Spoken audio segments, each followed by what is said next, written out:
Now that we know how to multiply and divide our rational expressions, we're ready to dive into our adding and subtracting rational expressions. We're going to start with a flashback here, just how we deal with our fractions when we're adding or subtracting, since the idea is pretty much the same, and then we'll apply it to the two problems I have right here. So, for starters, we're just looking at a fraction addition here. So if we have 1/2 plus 4/5, to be able to add or subtract, we have to have common denominators. So the number on the bottom of the fraction has to be the same, right? So for 2 and 5, all I'm going to do is I'm going to multiply my first fraction by 5/5, and I'm going to get 10 in the denominator. Over here, I have 5 in the denominator, so I'm going to multiply by 2/2. So then I have 5 times 2 in the denominator, I have 10. So here, I'm going to end up with 5/10. Yes, if we reduce, that's 1/2. Plus 4 times 2, that's 8. 5 times 2 is 10. Again, 8/10, if we reduce it, is 4/5, but we have to have the common denominator to be able to add our fractions. Then, when we're ready to add, we have matching denominators, we can only add the numerator. Okay? And it's still true if it's subtraction, but all you can do is add or subtract that numerator together, leave the denominator.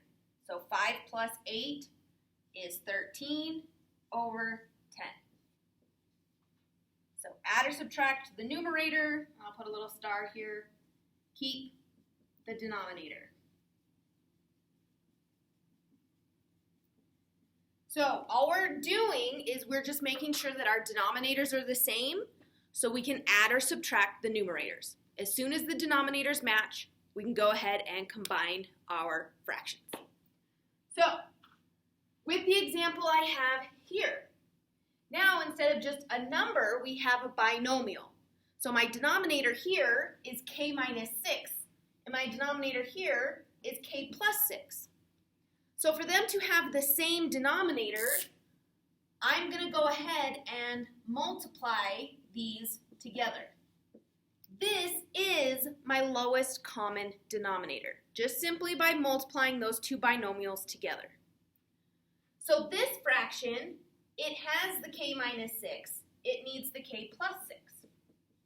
So I'm going to multiply like this, okay? Putting in parentheses so our multiplication doesn't get lost and get confusing, okay? This fraction has a k plus 6. It needs the k minus 6. So I'm going to multiply by k minus 6 over k minus 6. This right here, we're just multiplying by a really fancy number 1. So we're not changing our expression, we're just using it in a way so we can add these terms together. So I'm going to simplify the numerator, so I'm going to distribute in this 4.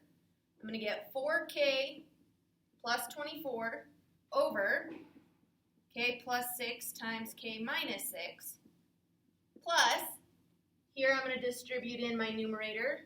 I'm going to get 4k squared minus 24k, all over k minus 6 times k plus 6.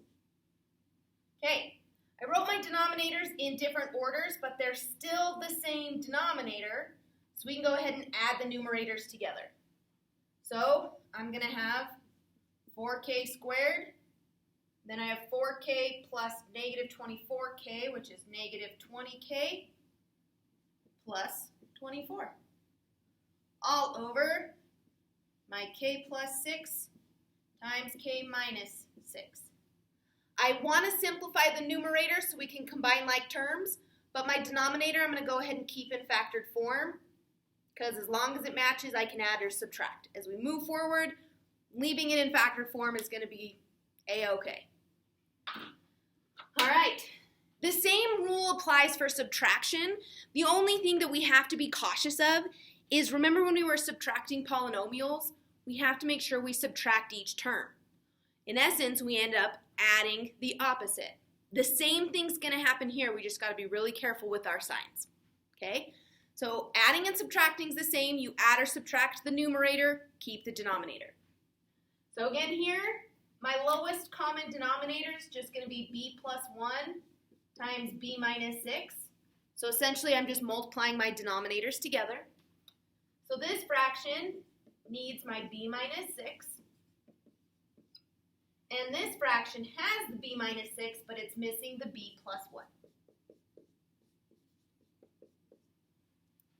So here I'm going to distribute in my 2b.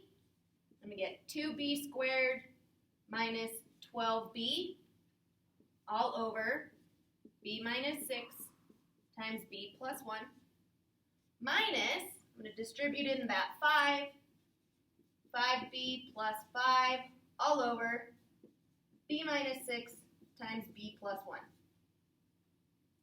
So again, be careful with this subtraction. If you want, go ahead and change that so we're adding the opposite. So add the opposite to make sure that we are carrying those signs through. So now I have 2b squared, negative 12b plus negative 5b, so that's negative 17b, minus 5, all over b minus 6 times b plus 1. And there's my solution. Okay, so it looks a little bit more complicated when we have our binomials in the denominator, but we're just finding those common denominators so we can add the numerator.